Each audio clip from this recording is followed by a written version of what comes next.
Hello बच्चों, so let's solve this question and question says calculate the potential of hydrogen electrode in contact with solution whose pH is 10, right. तो हमको यहाँ पर क्या निकालना है, हाइड्रोजन इलेक्ट्रोड का पोटेंशियल निकालना है जो कि एक सॉल्यूशन है जिसका pH 10 है, उसके कांटेक्ट में है। ठीक है, तो चलिए इस क्वेश्चन को सोल्व करते हैं। तो ये बेसिकली हमारे पास जो क्वेश्चन है, की कॉन्सेप्ट रहेगा इस क्वेश्चन के अंदर। The key concept in this question will be of non equation. ठीक है, नॉन इक्वेशन का क्वेश्चन है ये। अब देखो हमारे पास क्या है, हमारे पास हाइड्रोजन इलेक्ट्रोड है। क्या है? Hydrogen electrode. अब हाइड्रोजन इलेक्ट्रोड की अगर मैं रिएक्शन लिखूं तो कैसे लिखूंगा? यहाँ पे हाइड्रोजन H प्लस आयन जब एक इलेक्ट्रॉन को गेन करेगा तो यहाँ से हमको क्या मिलेगा? हाफ H2 मिलेगी ना, हाफ H2 गैस मिलेगी। तो ठीक है, अब यहाँ से मेरे को क्या निकालना है? मेरे को निकालना है potential of the hydrogen electrode. Potential of the hydrogen electrode pH की वैल्यू कितनी दे रखी है?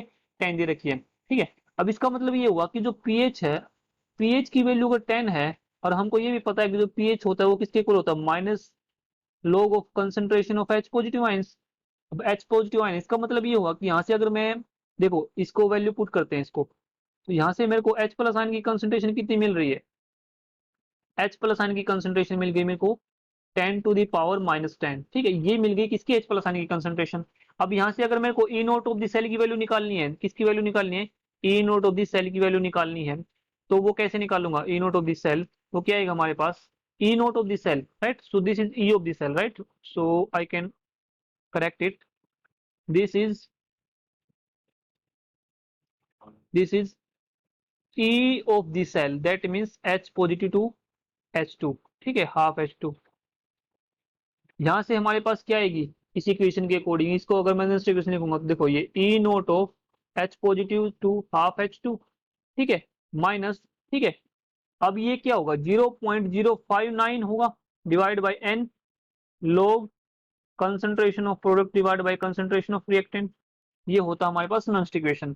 अब बाय डिफॉल्ट जो हम बाय रेफरेंस लेके चलते हैं, जो इसका ई नोट की वैल्यू हम कितनी लेके चलते हैं? 0 लेके चलते हैं। ठीक है, अब यहाँ से मैं बोल सकता हूँ कि जो ई ऑफ द सेल की वैल्यू आएगी, जिसको हम पोटेंशियल बोल रहे हैं किसका? हाइड्रोजन इलेक्ट्रोड का, वो वैल्यू कितनी आ जाएगी?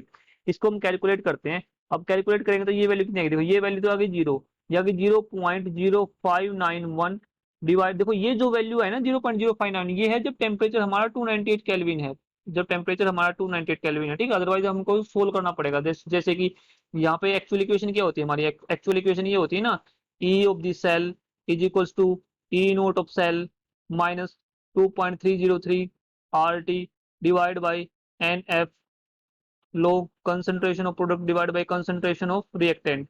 ये होती है। यहाँ पर हम इसकी आर की वैल्यू को पुट करते हैं और टी की वैल्यू जब टेम्परेचर 298 केल्विन पुट करते हैं और यहाँ से एफ की वैल्यू कितनी पुट करते हैं? 96500 पुट करते हैं। तो ये पूरे को सोल्व करने के बाद हमारे पास ये एक वैल्यू आती है। ठीक है, इससे क्या होता है? कैलकुलेशन आसान हो जाती है। और ये हमारे पास जो एन है, एन के हमारे पास नंबर ऑफ इलेक्ट्रॉन्स है। देखो यहाँ पर इलेक्ट्रॉन कितने यूज हो रहे हैं? एक इलेक्ट्रॉन यूज हो रहा है, यहाँ से मैं एक वैल्यू पुट कर सकता हूँ। अब देखो यहाँ से प्रोडक्ट में तो ये तो गैस है, इसकी तो फिविसिटी 1 होगी, तो इसको हम इसका 1 लेके चलते हैं। और यहाँ पे हमारे पास इसकी कंसंट्रेशन है, यहाँ पे मैं लिखता हूँ concentration of H positive ions.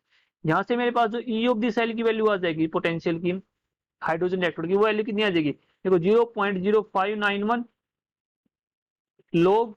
अब देखो एच प्लस आने की कंसंट्रेशन हम यहाँ से निकाल चुके हैं, ये कितनी है? 10⁻1 डिवाइड बाई -10⁻−10। ठीक है, यहाँ से मेरे पास वैल्यू कितनी आएगी? 0.0591। ठीक है, इसको मैं अच्छे से लिख लेता हूँ। यहाँ से देखो ये जो आएगा 0.0591। ठीक है, यहाँ से वैल्यू आएगी 0.0591 लोग, ये लोग ऊपर चला जाएगा तो यहाँ से मैं लिख सकता हूँ लोग 10⁻10, ऐसे लिख सकता हूँ ना इसको, क्योंकि हमारे पास फॉर्मूला होता है ना लोग, क्या किसका फॉर्मूला होता है? ये होता है हमारे पास, जैसे कि अगर मैं इसको ऐसे लिखूंगा लोग 1/m है, तो इसको अगर मैं इस तरह भी लिख सकता हूँ ना लोग n⁻⁻1 है ना।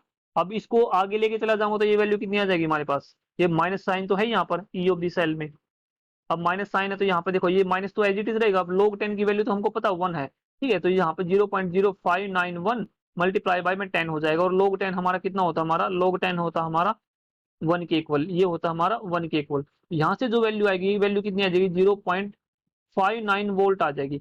ये वैल्यू आई हमारी किसकी? इसकी value I potential of the hydrogen electrode, जो हमको निकालनी थी, राइट।